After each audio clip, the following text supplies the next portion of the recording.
This program is brought to you by Link TV for educational and non-commercial use only.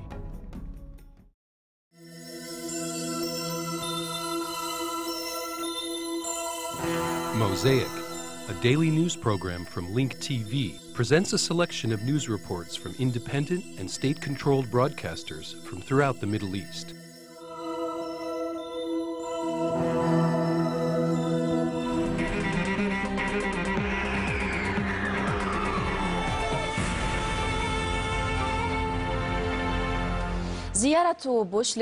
Bush's visit to Saudi Arabia is his first visit since he was elected in 2001.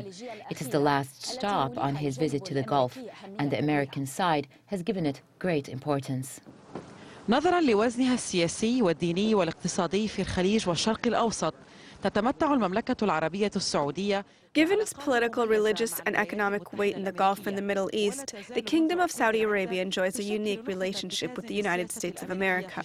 For many decades, it has been a focal point for U.S. foreign policy in the Middle East. The U.S. President's visit to the region during the last months of his term, which will end with his visit to the Kingdom, takes on a special importance amidst the tense situation in the Middle East region, as well as the deepening crises, which will be the focus of the discussions in the Saudi-American talks. They include the Iranian nuclear file, a peace agreement between Israel and the Palestinians, Iraq, and Lebanon. The relationship between the two countries is centered on several axes: economic relations, starting with petroleum as the main branch of this relationship. At the political level, both sides will coordinate around various stalled files in the Middle East. Regarding cultural relations, there will be an annual increase in the number of Saudi students allowed to study in the U.S. The military agreement will be represented by weapons deals, the latest of which is expected to be an agreement in the sum of $640 million. Bush's visit to the kingdom may have come late, but it is his first since being elected president in 2000. Meanwhile, King Abdullah visited the U.S. twice, in 2002 and 2005, when he was crowned prince.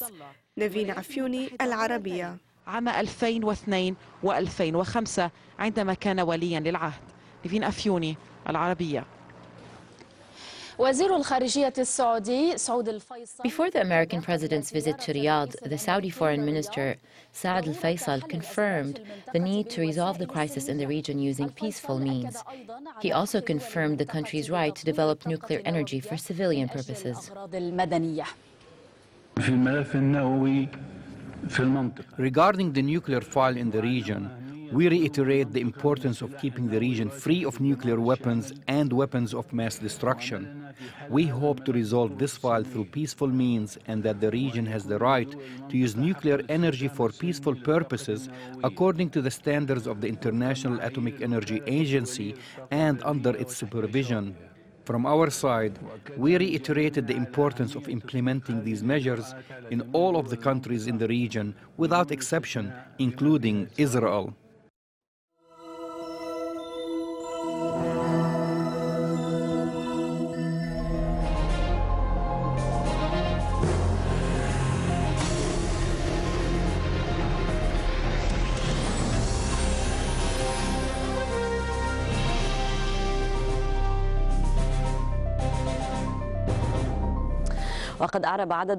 Several Saudis expressed their hope that Bush's visit to the region, especially to Saudi Arabia, will be fruitful. In interviews with Al Jazeera in Riyadh, some Saudis stressed the importance that Bush's visit include a discussion of the Palestinian and Iraqi plights. I hope the visit will help end the Iraqi crisis. Generally speaking, I hope it will help resolve the Mideast problem.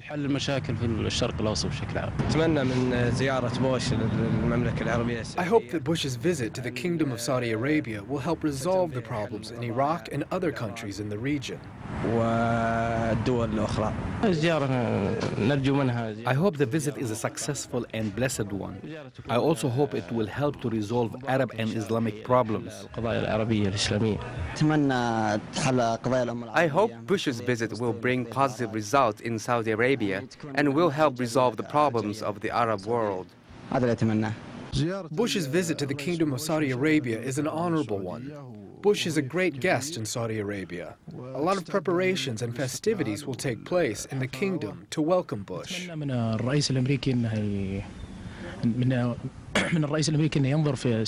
We hope that the U.S. President will review his country's foreign policy, especially in dealing with Iran. Any strike against Iran will cause great harm to the entire region. راح يكون في ضرر كبير للمنطقة منه إذا كان في هناك ضربة لإيران. كل تاريخ المشهود خلال الفترتين الماضية ضد القضايا. The U.S. has recently adopted an anti-Arab and Islamic position. We urge Arab leaders and officials, as well as Arab nations, to support the Palestinian plight and urge them not to bow down to U.S. pressure and conditions which are being fueled by the Zionist lobby.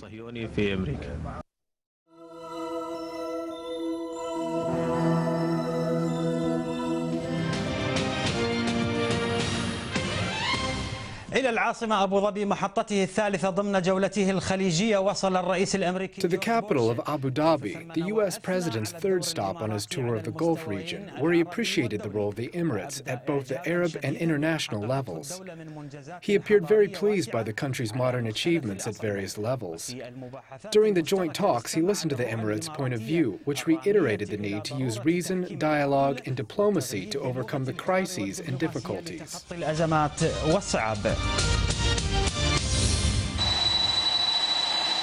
لم يحصل أن زار رئيس أمريكي في السلطة دولة الإمارات. An American president in office has never visited an Emirate country, but President George Bush the son has made an official visit. For this reason, the visit has taken on an historical significance. The Emirates prepared a huge official welcome, which was based on unprecedented security preparations in a country which the world knows to be one of the safest. في مطار أبو ظبي الدولي كان صاحب السمو الشيخ خليفة بن زايد آل نهيان رئيس دولة الإمارات. When the American presidential helicopter landed at the International Abu Dhabi airport, His Royal Highness Sheikh Khalifa bin Zayed Al Nahyan, President of the Emirates, and his deputy, His Royal Highness Sheikh Mohammed bin Rashid Al Maktoum, the Prime Minister and Governor of Dubai, were there to welcome the American president. After the official welcoming ceremony, the two presidents, Khalifa and Bush, held talks in the Mushrif Palace with the attendance of both official delegations and the ambassadors of both countries. وتبادل الآراء بشأن قضايا المنطقة وهي كثيرة. Many topics were discussed, strengthening bilateral relations in the fields of trade, investment, education, and culture, and an exchange of views regarding the issues facing the region, which are many, including maintaining stability in the Gulf, the Middle East peace process, the situations in Iraq, Lebanon, and Afghanistan, the Iranian nuclear program, and combating terrorism. Discussing sensitive issues between these bilateral talks highlighted the UAE's message of employing reason and using dialogue and diplomacy to resolve crises. من منجزات اقتصادية وحضارية شاملة. هذا الإعجاب ضمنه الرئيس الأمريكي. President Bush praised the UAE's role in the Arab countries and the world. He expressed his admiration of the Emirates' comprehensive economic and cultural achievements. During his current Gulf tour, the U.S. president opened his political speech in Abu Dhabi by expressing this admiration.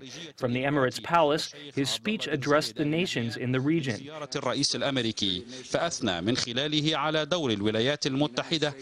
The U.S. admiration was reciprocated by the Foreign Minister, Sheikh Abdullah bin Zayed Al Nahyan. He praised the role of the U.S. in maintaining peace and stability in the Gulf area and initiating the peace process in the Middle East. The coalition between the UAE and the U.S. goes back to 1971, when Washington quickly recognized the uniting of the Arab Emirates on the second day of the UAE's establishment. This made it easier for the two sides to agree on political stances. Their aim is to utilize the good relations to strengthen their economic bond, which is strong to begin with. The UAE was the biggest trading partner with the United States in 2006, with $13 billion in trade exchange. In addition, there are 750 U.S. companies in the Emirates. Bush's visit motivates the two sides to form a free trade agreement between them. So far, it has been difficult to achieve such an agreement in spite of the ideal cooperation and fondness between them.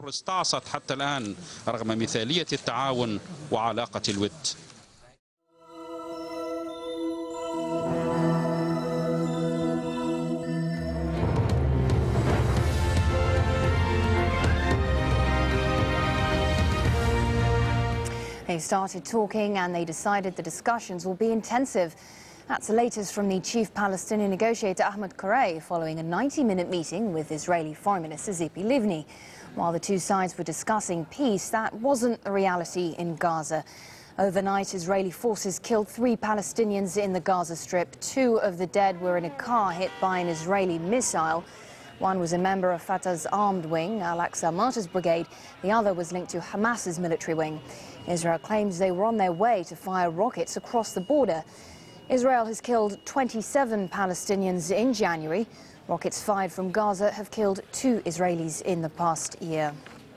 Well, our correspondent in Jerusalem, Jackie Rowland, joins me now. Jackie, the meeting between Tzipi Livni and Ahmed Correa wasn't the only one taking place today. What else has been happening? Well, really, what we're seeing at the moment is both Palestinians and Israelis on both sides, really, expressing concern, misgivings about what direction this process is heading in. On the Palestinian side, the Central Council of the PLO has been meeting in Ramallah, and they've been delivering a fairly firm message to Palestinian negotiators, including Ahmed Correa, who obviously was holding those talks with Tzipi Livni today. And they have said that they're not at all happy with the way in which President Bush in particular seems to be holding up his roadmap as the new reference point for all negotiations. They're saying, no, we've got to go back to United Nations Security Council resolutions. That has to be the foundation for all negotiations. And beyond that, they're also saying that they don't really feel that a Palestinian team should be talking to the Israelis at all at a time that the Israelis are continuing to build settlements in the occupied West Bank and are continuing to carry out attacks against targets in Gaza. That's on the Palestinian side. And on the Israeli side, Ehud Olmert is having problems within the parliament and within his own governing coalition from people who are concerned that he may be about to go too far for their taste on discussing concessions on key issues like the status of Jerusalem, the final borders of a new Palestinian state, and other key issues as well. They don't really want to see the kind of concessions they fear he may be about to make. Jackie, thanks very much for the update. Jackie Rowland there in Jerusalem.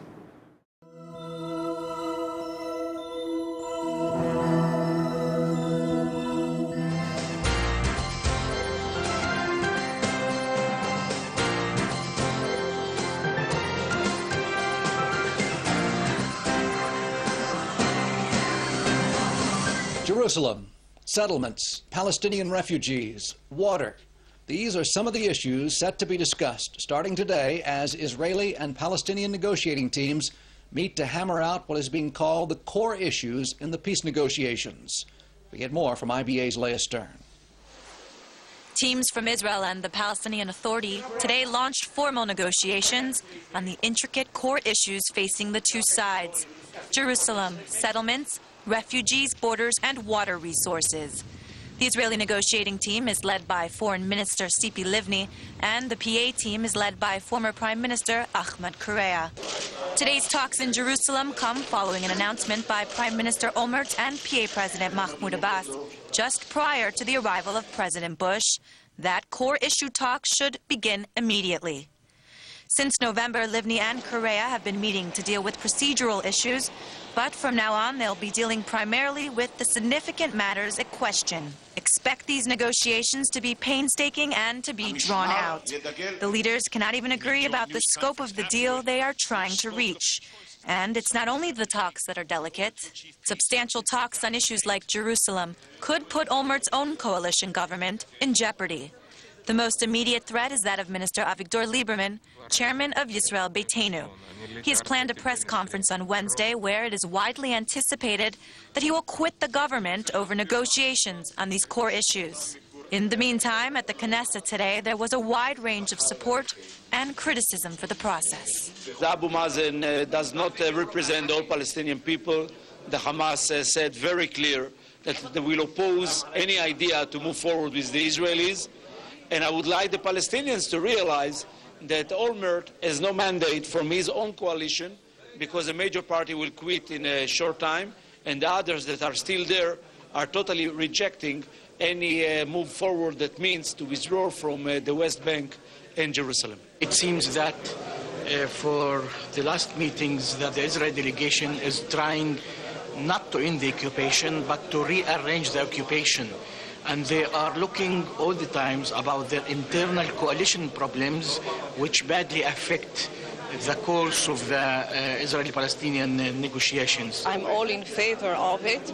I don't think we can advance in any direction unless we discuss those issues. We may agree or disagree, but to discuss, we need to discuss them.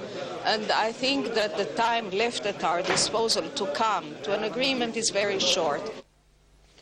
Israel cannot come to terms with a nuclear Iran. That was the word from Prime Minister Ehud Olmert, who told the Knesset Foreign Affairs and Defense Committee that all options remain on the table.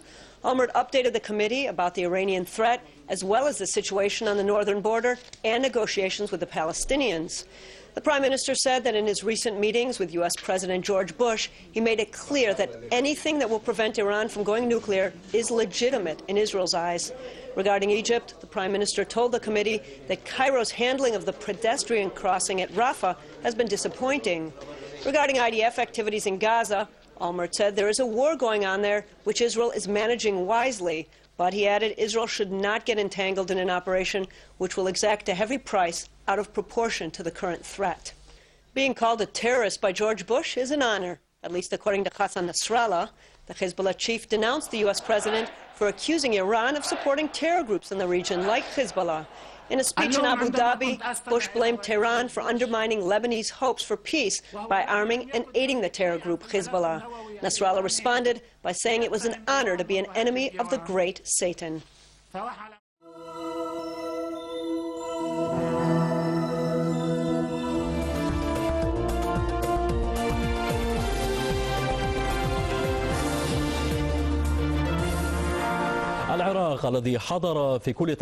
Iraq, which was one of the leading topics in Bush's visit to Kuwait, has overturned one of the worst laws enacted by former U.S. appointed governor of Iraq, Paul Bremer. This news comes after the Iraqi parliament approved new legislation dubbed the Accountability and Justice Law. The new law allows former officials of the Ba'ath Party to return to public life.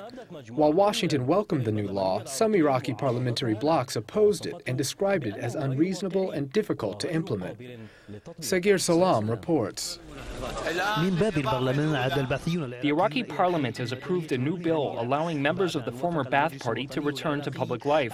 This news comes after the Iraqi National Security Council approved new legislation allowing thousands of former members of the dismantled Ba'ath Party to return to public life. The new law, which contains 30 articles, gives the former members of the Ba'ath Party pension and retirement rights. In addition, it allows them to hold public positions. However, the law doesn't allow members of the security forces during the former regime from holding ministerial or security positions. Meanwhile, the U.S. administration continues to mount pressure on the Iraqi government to implement the new law as part of the National Reconciliation Initiative. However, the new legislation didn't enjoy the unanimous support hoped for in the Iraqi parliament. It is not an accountability and justice law, but rather an accountability and injustice law. The new law does not apply to all members of the Ba'ath Party. Therefore, we do not know who's guilty and who's innocent. Amidst approval by the U.S. and disapproval by certain Iraqi parliamentary blocs, the Iraqi public has no choice but to cautiously express optimism, hoping that the new law will not be a waste of ink on paper. We hope the new Accountability and Justice Law, which aims at rehabilitating the former Ba'athists, will not be based on sectarian power sharing. We also hope the new law will not harm innocent people. Through the new law, Washington and most Iraqis are trying to close a chapter full of U.S. mishaps in Iraq. With this, the Iraqi people are hoping to lay the foundations of national reconciliation in a country that has become known as the land of the two bloody rivers.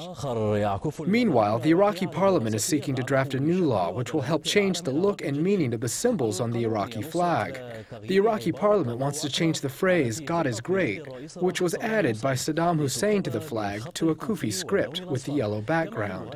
In addition, the parliament wants to change the meanings of the 3 stars on the flag. The 3 stars, which used to stand for peace, forgiveness, and equality, will now stand for unity, freedom, and socialism. Millions of Palestinians dream of an independent state, but for 50,000 of them, the dream of getting an identification card is more pressing. About a month ago, 3,500 Palestinians in the West Bank benefited from the law of reuniting families. After a delay, there was a new wave of 7,000 people who benefited by getting their identification cards.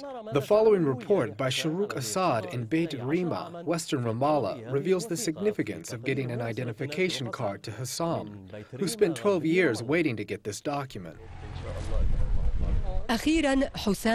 Finally, Hussam is reassured of staying on the olive tree-lined land of his ancestors in Beit Rima. He was among one of the first waves of people to get the residency under the law of reuniting families. Today, he can finally make some plans for the future.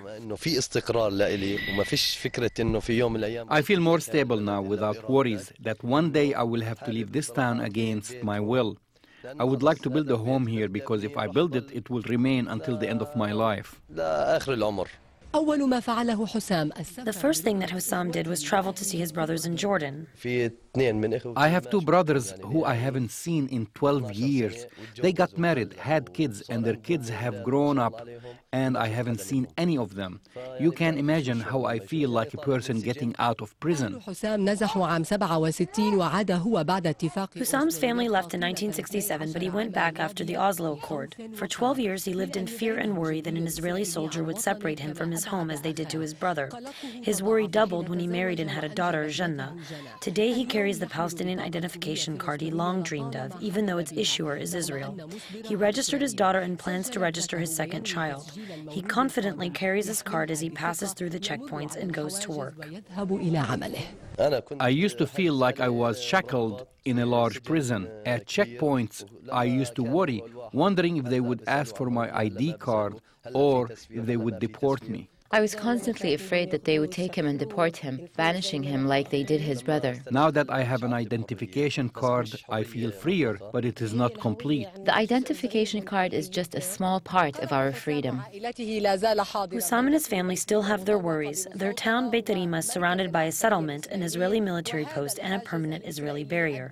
Hussam's family has been reunited, which is a source of happiness, but it is on a land under occupation, which keeps the heart saddened. Shurak Asad, Dubai TV, Beit Rima, Ramallah.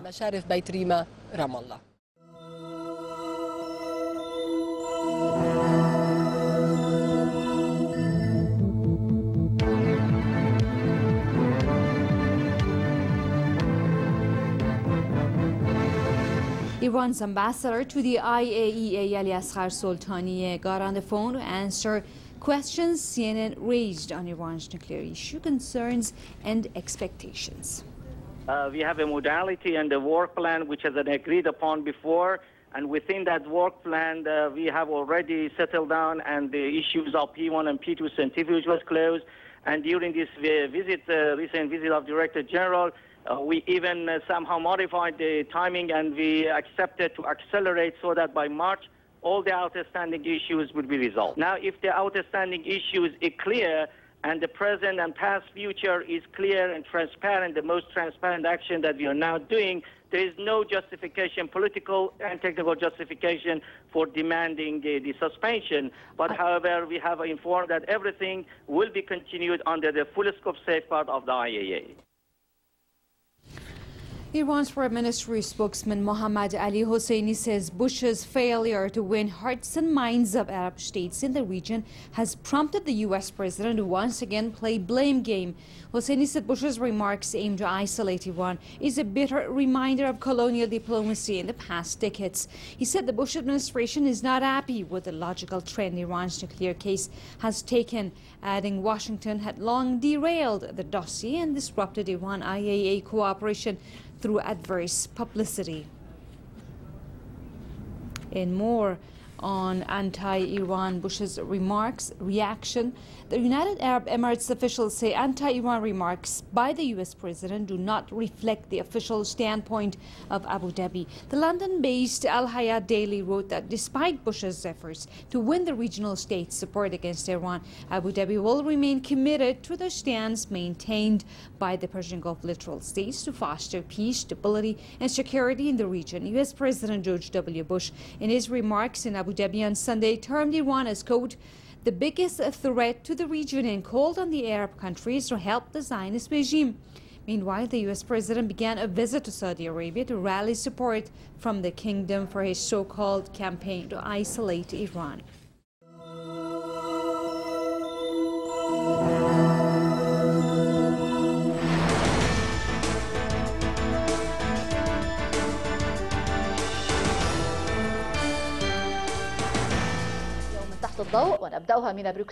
We begin today's program under the light from Brussels, where the Federation of Islamic Organizations announced the formation of the Islamic Charter in Europe. كانت العاصمة التي شهدت احتفالا بإطلاق ميثاق للمسلمين في أوروبا. In Brussels, the capital of the European Union and NATO, the European Islamic Charter was adopted by more than 400 Muslim organizations and associations, representing 15 million Muslims who immigrated to European countries. This was the result of 8 years of work that began with an initiative aimed at forming a united position for Europe's Muslims to gain more rights as citizens and to increase their positive integration into European society in a way that balances their Muslim identity with their obligations as citizens. The 36-page charter focuses on modernization and dialogue, mutual understanding, as well as establishing peace and integration in European societies. تركز على الحداثة والحوار بين الثقافات ودعم التفاهم المتبادل والعمل من أجل السلام والحياة المشتركة في المجتمعات الأوروبية. وبالإجمال فإنها تعكس وجهة In general, the Charter reflects the position of European Muslims on the nature of challenges facing them and the ambitions they are trying to fulfill. Some of the challenges facing them are the problems of marginalization, which European Muslims are being subjected to in addition to their lack of freedom to wear Islamic uniforms and hold religious rituals. However, the Charter does not suggest taking certain measures to solve the problems of these Muslims. It only presents key ideas for possible solutions. Slovenia, which currently presides over the European Union, announced that 2008 will be a year of dialogue, hosting representatives from different ethnic and religious groups in Europe on the 7th and 8th of this month. أعلنت السنة الحالية سنة حوار بين الثقافات، وقد استضافت في 7 و8 من الشهر الجاري ممثلين عن مختلف الطوائف والمعتقدات الدينية في أوروبا. إذن ميثاق لمسلمي أوروبا وضع الأساس لعلاقة 15. The Charter for Muslims in Europe has laid the foundation for future relations with European societies. Joining us in our studios is an expert in European affairs, Professor Ahmad Abu Zakaria. الأستاذ يحيى أبو زكريا، أهلا بك معنا. حياك الله. يعني بداية كعربي مسلم أقمت لسنوات في أوروبا. How do you view this charter as an Arab and as a Muslim who lives in Europe? مبدئيا دعيني أقول أن الوجود الإسلامي في الغرب أصبح ظاهرة متجذرة. Let me say that the Muslim community in Europe has a strongly rooted presence. It has been the subject of many studies. Many colleges have studied the Muslim presence in Europe and its future. One study that was published in Sweden says that half of the population in Europe will be Muslim by 2050. While the number of Muslims increases, the number of Europeans is steadily decreasing. Thus, the Muslims have a stronger presence in Europe, and their organizations help organize and lead them in fulfilling their political, cultural, and social ambitions. Europe is geared towards unity, and the Constitution of the European Union wants to bypass the Muslim presence in Europe, which is evident by the fact that the Constitution ignores the Muslims in the West. This has increased a need for a charter that unites all Muslims in Europe. I would also like to mention that there are no official statistics about the actual numbers of Muslims in Europe. Some immigration agencies estimate that there are 30 million Muslims in Europe, not 15. إلى أنه لا يوجد إحصاءات رسمية فعلية حول عدد المسلمين في الغرب، وتقدر بعض دوائر الهجرة الرسمية في الغرب أن عدد المسلمين في الغرب وصل إلى 30 مليون. Get more news about the Middle East online at linktv.org/mosaic. The Mosaic webpage offers a complete archive of Mosaic programs, program transcripts, the Mosaic video podcast, and the Mosaic Intelligence Report, a weekly analysis of the hottest stories from the Middle East. The views expressed on Mosaic are those of the participating broadcasters, not Link TV or its sponsors. The production of Mosaic is made possible with the support of viewers like you. Thank you.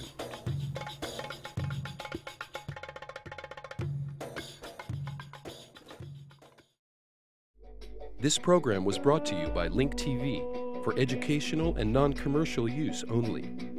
Link TV is the only U.S. television network devoted to global and national news. with uncompromising documentaries and diverse cultural programs.